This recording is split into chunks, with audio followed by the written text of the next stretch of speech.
Hey everyone, Brandon here. Today I'm going to show you how to install the Evap canister skid plate. As you can see, the factory one's pretty worthless. It's not going to offer you any protection against anything really, especially if you take your Jeep off-road. We're going to be installing ours, which is 3/16 thick, and it'll definitely stand up to whatever you have to throw at it. So let's go ahead and get started.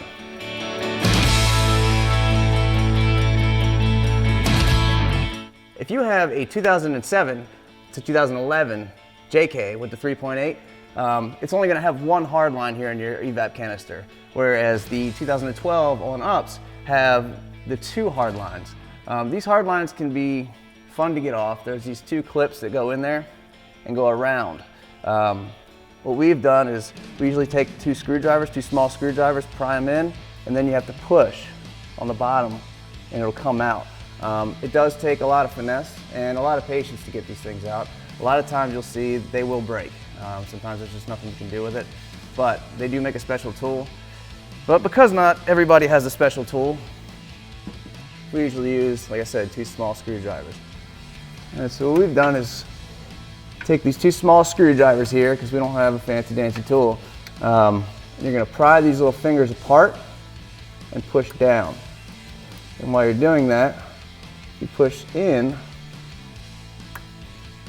they come right on out.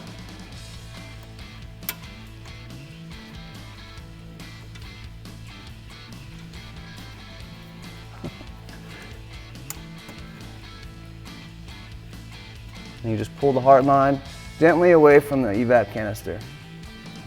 Do the exact same thing on the lower hard line if you have a 2012 and newer. All right, we're gonna have to go ahead and remove this soft line here. This soft line is actually attached by this strong rubber coupling. It's got a really good grip sometimes, and what some people I've seen happen is you pull on this and then everything just comes off with it. It's not a good thing. So what I'm gonna do, I'm gonna go a little different route. If you feel comfortable pulling this off, it does come off, but it is a little tight. I'm gonna go ahead and take this whole piece off. There's a little flange behind it. You just peel back and then you turn this until it comes completely out. Obviously, you unplug the connector here.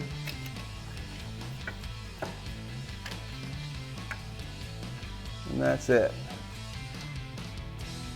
Now we've gotten all the lines disconnected. Just pull this out just like we did the top one.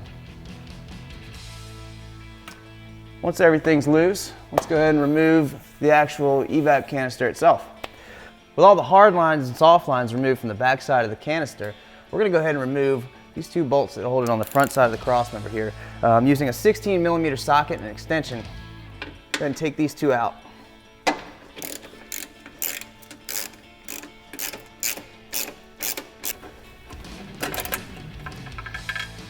There you go. Now all the weight of the canister should be supported by the rear bolt back here, which is next on our things to get out of the way. So let's go ahead and do that now.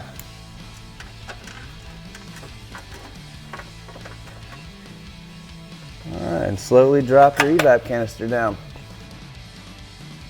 This is a pretty unnecessary step, but I'm going to go ahead and take it anyway. I usually tape off the ends here,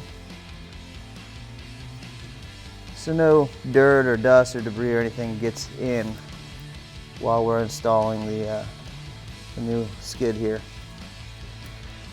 It's always better to be safe than sorry.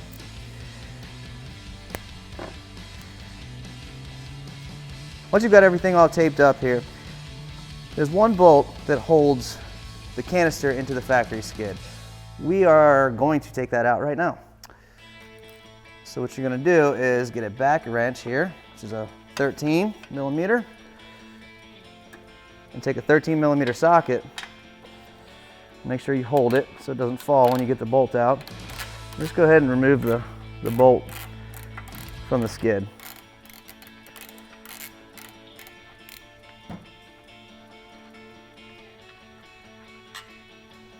Be very careful, make sure it doesn't fall. Just wiggle it out, just like that. And you can see this thing's not doing a whole lot of protection there. Better than nothing, but just throw it in the trash. It's the best thing for it. We have our heavy duty skid plate here.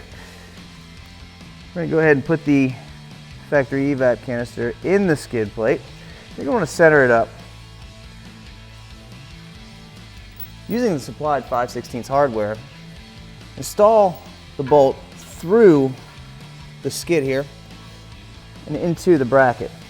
And you're going to have a flange nut for the back side. And just loosely thread that in there. Repeat the same steps on the other side.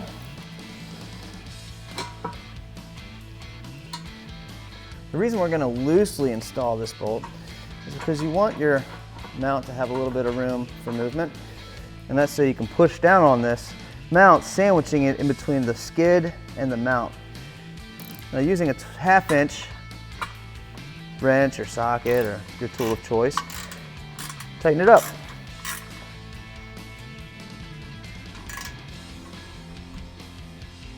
Now we're ready to mount it. All right, now that we have the evap canister mounted inside the skid, put it back up to where it was. To begin with, start with the rear bolt and just loosely thread it in.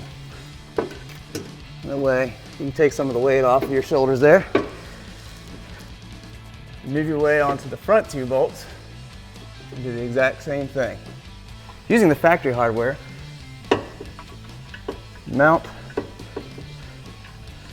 your new evap skid to the cross member here. And just loosely tighten that one as well.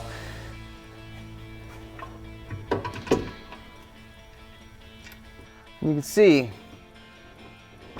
there's plenty of room there for adjustments. And what that's for is, you know, if your lines are too short, if you mount your evap canister up a little far and your lines don't reach, you can slide it back. Other than that, let's go ahead and tighten them up using a 16mm wrench.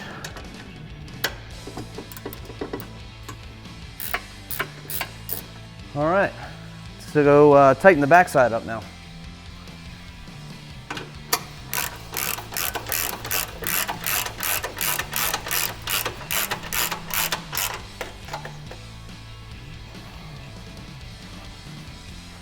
Now with everything tightened down, plug the hard lines back in. Just remove this tape here. Like I said, the tape is optional. I just do it just to be safe. And when I said this was a tight fit,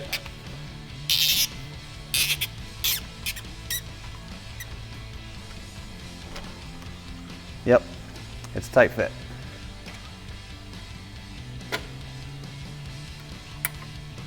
Now, if that's back in there, you'll hear it click into place. It's pretty easy to know when you got this sealed up properly.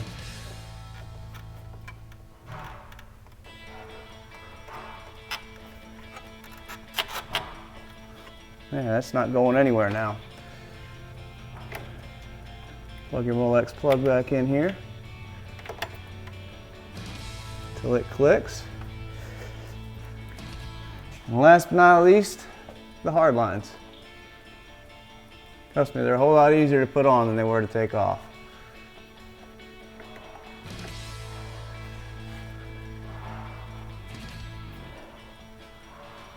All you do is just push your little clips back in.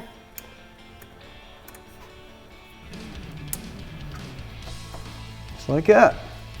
That wasn't so bad, was it? Like I said, the hardest part is removing those clips without breaking them. But once you get past that part, it's all downhill from there.